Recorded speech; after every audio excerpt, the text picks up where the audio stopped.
మా మంత్రివర్గమే కూర్చొని మేమే మాట్లాడుకొని మేమే విధి విధానాలు ఖరారు చేసి ఏదో నిర్ణయాలు తీసుకోవాలన్న ఆలోచన మాకు లేదు. పారదర్శకంగా భాగస్వాములు అందరితో చర్చించి అందరి సూచనల మేరకు సలహాల మేరకు రైతు భరోసా పథకాన్ని పారదర్శకంగా నిస్సహాయులకు సహాయం అందించాలని, ప్రభుత్వం యొక్క సంక్షేమము సామాన్యులకు చేరవేయాలని, ఏ ఒక్కరికి కూడా అన్యాయం జరగకుండా ప్రతి వాడికి ప్రభుత్వం యొక్క సంక్షేమ పథకం చేరాలి అని, రైతు భరోసా నిధులు ఖాతాలో పడాలన్న ఆలోచనతోని మా మంత్రివర్గము స్టేక్ హోల్డర్స్ అందరితో చర్చించడానికి ఒక నివేదికను తయారు చేయడానికి మంత్రివర్గ ఉపసంఘాన్ని నియమించినము. దానికి ఆర్థిక మంత్రిగా ఉప ముఖ్యమంత్రిగా ఉన్న బట్టి విక్రమార్క గారు నాయకత్వం వహిస్తారు.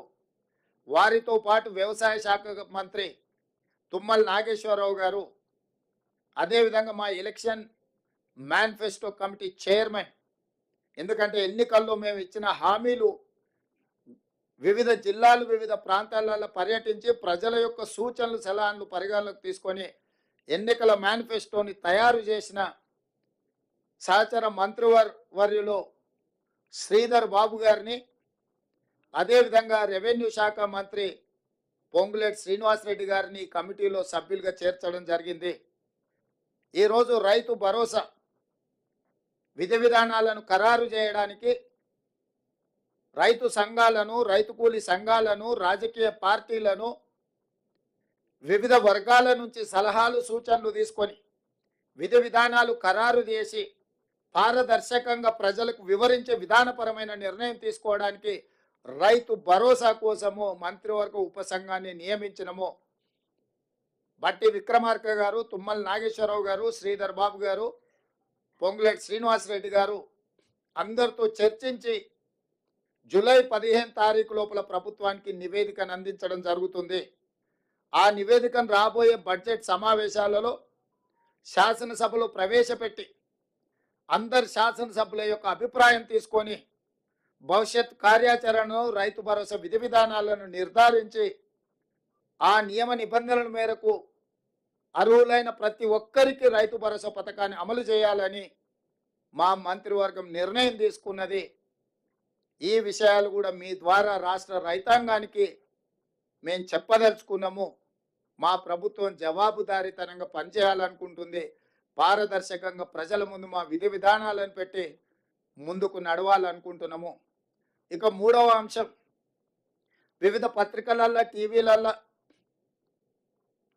కొన్ని పొలిటికల్ పార్టీ ఓన్డ్ మీడియా కూడా రకరకాల రాద్ధాంతాలు, విషయాలను చిల్వలు పలువలు చేసి లేదా ప్రభుత్వం మీద అపోహలు కలిగించడానికి, లేదా ఎక్కడనో సమావేశాలలో ఉన్న మంత్రులను, ఎమ్మెల్యేలను లేని వార్తల్ని ప్రశ్నల రూపంలో వాళ్ళని అడిగి వాళ్ళతో ఏదో ఒకటి మాట్లాడించి దానికి ప్రచారం కల్పించి ప్రభుత్వం యొక్క ప్రతిష్ట దెబ్బతీయాలని ప్రయత్నం చేస్తున్నారు.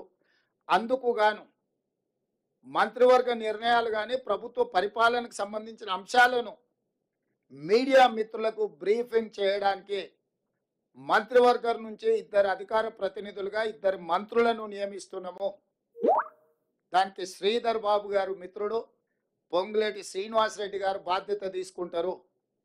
మీడియా మిత్రులకు నా సూచన, మీకు ఎలాంటి ప్రభుత్వానికి సంబంధించిన అంశాలు కావచ్చు, వివరాలు కావచ్చు, అపోహలు కావచ్చు, మీకు సమాచారం కావాలంటే దానికి సంబంధించి శ్రీధర్ బాబు గారు, పొంగులేటి శ్రీనివాసరెడ్డి గారు ఎప్పుడు మీడియా మిత్రులకు అందుబాటులో ఉంటారు.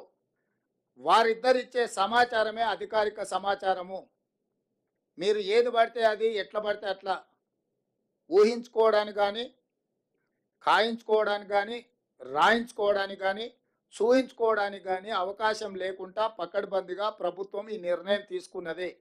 కాబట్టి మీడియా మిత్రులకు ప్రభుత్వానికి సంబంధించిన ఏ సమాచారం కానీ, లేకపోతే ఏ అపోహలను తొలగించుకోవడానికి వారిద్దరు అందుబాటులో ఉంటారు. మా ప్రభుత్వం పక్షాన పరిపాలనకు సంబంధించి మీకు ఏ వివరణ కావాలన్నా 2 మంత్రులు అందుబాటులో ఉంటారు. కాబట్టి ఇక నుంచి మీకు ఏదైనా సమాచారం అవసరమైతే ఆ ఇద్దరు మంత్రులను సంప్రదించాల్సిందిగా మీడియా మిత్రులకు నేను తెలియజేస్తున్నా. ఇక రాజకీయాలు అంటారా, రాజకీయాలకు సంబంధించి ఏ నాయకుడైనా మాట్లాడతాడు, ఏ మంత్రి అయినా మాట్లాడతారు. దానికి దీనికి సంబంధం లేదు. ప్రభుత్వం పరిపాలనకు సంబంధించి నిర్దిష్టంగా శ్రీధర్ బాబు గారు, పొంగులేటి శ్రీనివాసరెడ్డి గారు స్పందిస్తారు. మిగతా విషయాలు ఏదంటే సంబంధిత శాఖ మంత్రులు వాళ్ళ శాఖలకు సంబంధించిన వివరణలు కానీ వివరాలు కానీ మీకు అందిస్తారు.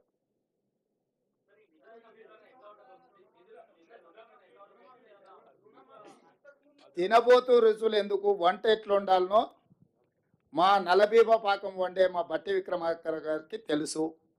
మీరు ఒకటే గుర్తుపెట్టుకోండి, రైతులకు ఇచ్చిన మాట ప్రకారం రుణమాఫీ చేసి తీరుతాము. దీనికి సంబంధించి మీకు శశబిషలు అక్కరలేదు. స్పష్టంగా మీకు చెప్తున్న విధి విధానాలు, నిధుల సేకరణ ప్రభుత్వం బాధ్యత, ఆర్థిక మంత్రి బాధ్యత. మీకేమైనా ఇంకా లోతుగా వివరాలు కావాలన్నా, వివరణ కావాలన్నా ప్రత్యేకంగా ఆర్థిక మంత్రి, ఉప ముఖ్యమంత్రి బట్టి విక్రమార్క గారిని మీరు నిస్సందేహంగా సంప్రదించవచ్చు.